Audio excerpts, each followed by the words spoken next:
Hello and welcome to another Betfred Sports video right here in the Quest Media Network studio. Now, it turned out to be Manchester City's weekend after beating Newcastle United 5-0 in the Premier League. Liverpool kind of slipping up, having to come from behind to draw 1-1 with Tottenham Hotspur. And that now means Manchester City have a 3-point advantage at the top of the table. Peter, it looks like the ball's in City's court.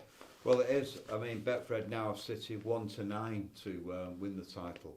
I mean, even if Liverpool beat Villa in their next game tomorrow, they won't go top again unless they win by more than 4. Yeah. So it wasn't just the significance of the 5-0 victory that City achieved against Newcastle.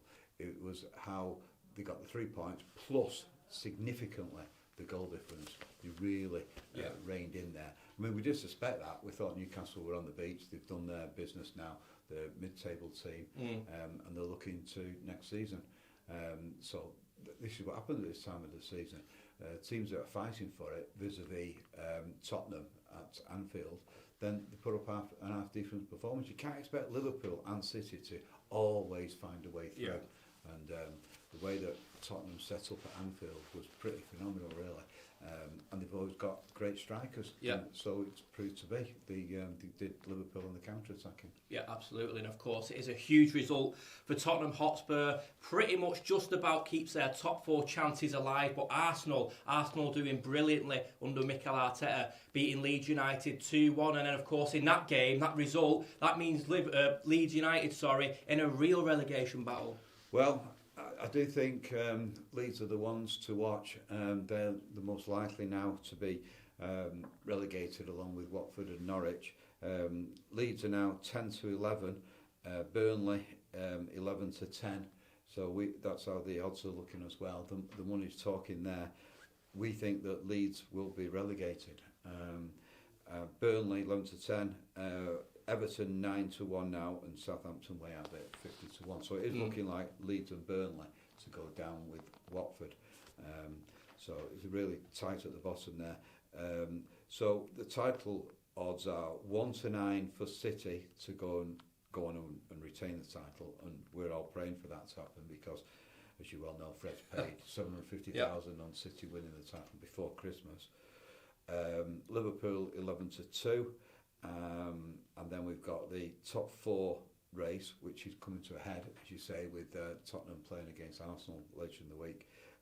We've now got Chelsea 1-66, so they're looking like they're going to get their 3rd slot. And then it's Arsenal 1-4 and Spurs 9-4. An extra, if they'd have held out at Anfield, those odds would have changed because that would have been one sensational result. But they didn't. It ended up 1-1 at Anfield, as you know. Yeah, absolutely. But the action does continue this week. So on Tuesday night, a huge game at the top of the table. It's Aston Villa hosting Liverpool at Villa Park. Villa are 11-2 to win that game. The draw's been priced at 18-5. And for Liverpool to pick up the 3 points, they are 4-9. But then, Peter, 24 hours later, Manchester City travel to Wolves. What are the odds looking like for this one?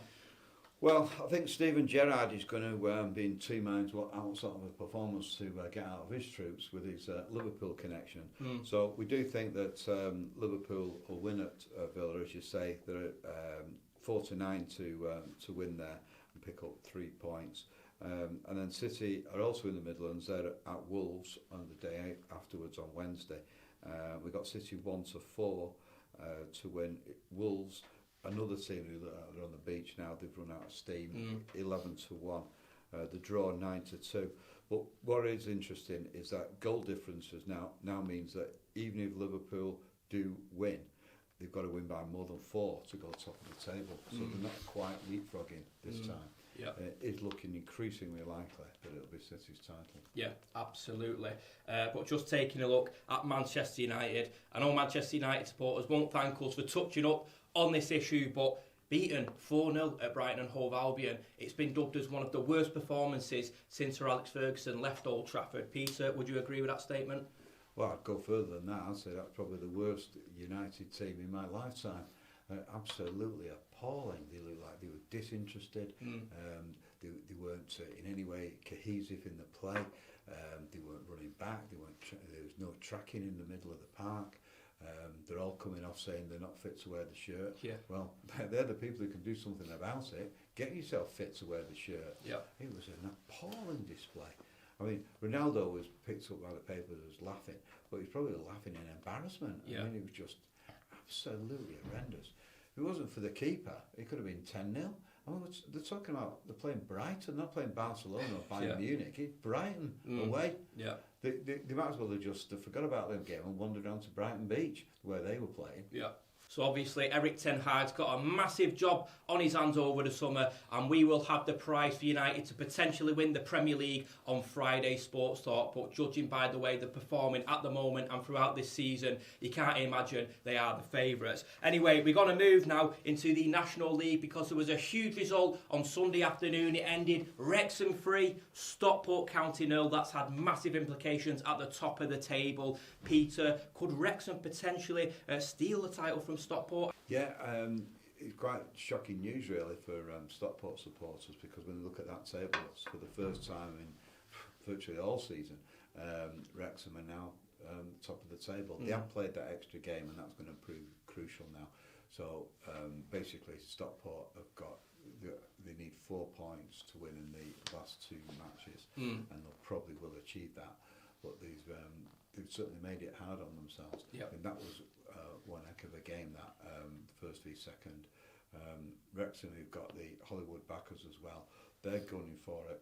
They're looking to get into the English Football League at the expense of Stockport. And one of them will have to try and do it through the playoffs. Yeah, absolutely. Well, Dave Challinor has worked wonders since taking over from Simon Ruskin. As we said then, the table, or Stockport, have been at the top of the table for a good few months now. They've been destined to win the title. However, that result on Sunday has had massive implications, and the odds currently look like this. So Stockport are 1-8 to win the title, and Wrexham are priced at 9-2. And of course, Stockport have that game in hand on Wednesday at Edgeley Park, and they're hosting Torquay United. Well, we're going to move into some Betfred Challenge Cup news now, because the semi-finals took place at the weekend. Wigan Warriors beat St Helens, and the Huddersfield Giants also beat Hull KR. So we now know that the final is going to be Wigan taking on the Huddersfield Giants. Peter, do you have the odds for us, please? Yeah, well, Betfred have Wigan 4-11 to win the Challenge Cup at the on May the 28th at the Tottenham Stadium. Huddersfield 9-4.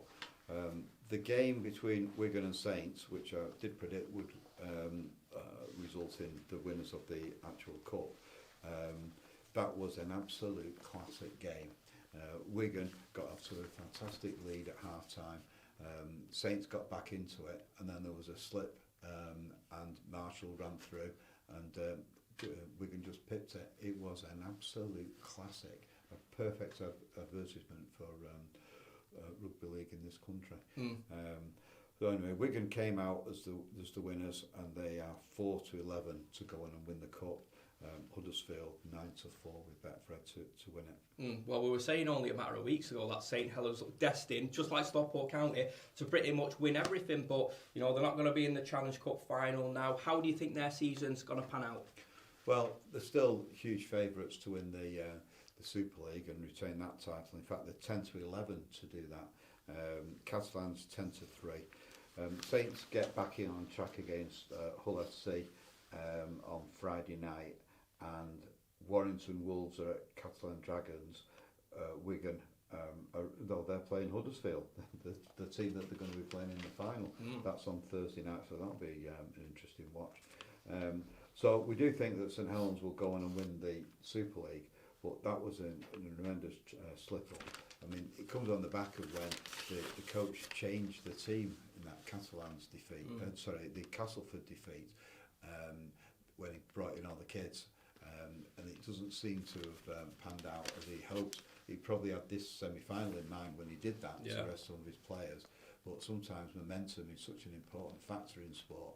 If you're winning, carry on winning. Just don't change the team as much as that. He has 7 debut-making players in that St Helens team at Castleford. So, just to reflect on the fixtures coming up over the next week, on Tuesday night we've got Liverpool travelling to Aston Villa, and then on the Wednesday Manchester City travel to Wolverhampton Wanderers, and then on Wednesday night in the National League with a game in hand, Stockport County host Torquay United. And if you do fancy a punt on any of those fixtures, Betfred stores are now open, but you can also bet online and via their app.